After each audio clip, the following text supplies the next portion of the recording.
कार्तिक की पूर्णिमा के दिन जो व्यक्ति किसी जलाशय पर, नदी, तालाब, बावड़ी, कुआं, जहां भी जलाशय हो, उस तट पर जाकर दीप लगाएगा तो उसने जो 3 दिन दान करा है उसका पुण्य उसके खाते में लाख गुना होकर चला जाएगा। लोग इसको देव दीपावली कहते हैं क्योंकि वो पुण्य लक्ष्मी छुड़ा कर लाई थी और इतनी दीप उत्सव मनाया गया था लक्ष्मी जी के लिए कि वाह रे लक्ष्मी वाह, तूने जगत का कल्याण कर दिया, तूने जगत का उद्धार कर दिया। इसलिए दीपावली से ज्यादा महत्व देव दीपावली का, कार्तिक पूर्णिमा का। धनतेरस, रूप 1400, दिवाली पे तुमने कितनी भी पूजन करी हो, कितना भी दिया लगाया, पर उसका जो पुण्य है तुम्हें मिलेगा तो कार्तिक पूर्णिमा के दिन मिलेगा, जब तुम दीप दान करने किसी नदी, तालाब, बावड़ी, कुआं, तालाब पर पहुंचोगे।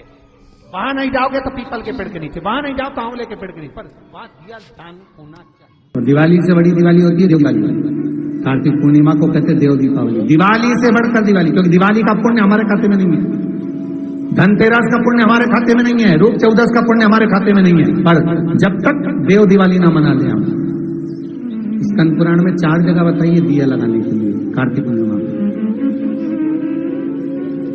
घाट पर, पानी का स्थल, जलाशय, कुआं, बावड़ी, जहां।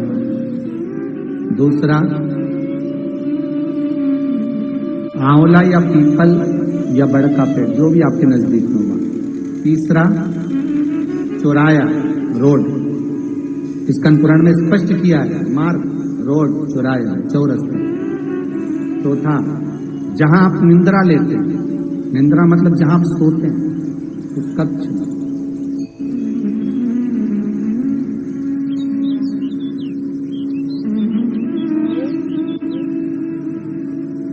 जिस कक्ष में आप सोते हैं उसके बाहर भी लगा सकते हैं। कक्ष से बाहर होता है क्या? मकान के बाहर लगा, क्योंकि उस मकान में तो सब सोते हैं, अरे पूरा परिवार, कोई किसी रूम में सो रहा है, कोई किसी रूम में सो रहा है, तो घर के बाहर निंद्रा लिखी है, नींद जहां रहते हो उसके बाहर, उस कक्ष।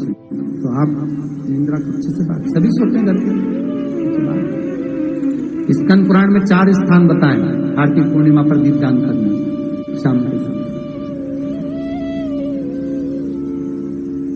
सुख समृद्धि मार्ग का आनंद, श्रीमद् भागवत कह रही है, कार्तिक महत्तम कर रहा है।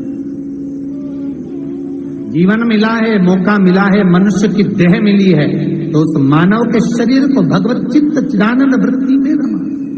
देखो, 7 पुष्प को उस स्थान पर रखिए देव दीपावली के दिन, और देव दीपावली के दिन सुबह के समय पर अपने उस परिंडे की जगह पर, मटके वाली जगह पर, हंडे वाली जगह पर रखकर 7 घी के दीप रसोई घर के अंदर प्रज्वलित करिए।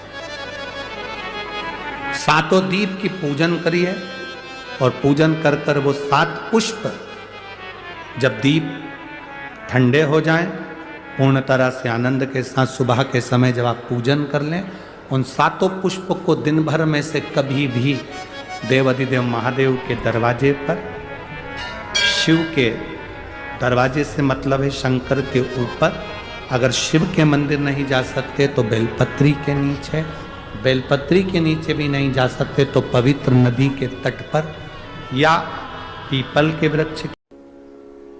आटे का जो दिया बनाते हो घर के अंदर, कभी आपने पूजन करी होगी तो आटे के दिया बनाओगे। अभी आप वैकुंठ अपने कार्तिक पूर्णिमा के दिन विसर्जन करने जाओगे, घाट पर लगाने जाओगे आटे का दिया, तो आटे का जो दिया लगाते हैं, इसकी बाती हमेशा याद रखो कि अगर 4 दिए लगा रहे हो तो चारों दिशा में बाती होना चाहिए उसकी, मतलब बाती एक ही रखो पर 4 दिए को 4 दिशा की ओर निर्मित कर रख दीजिए, उसका मुख उधर।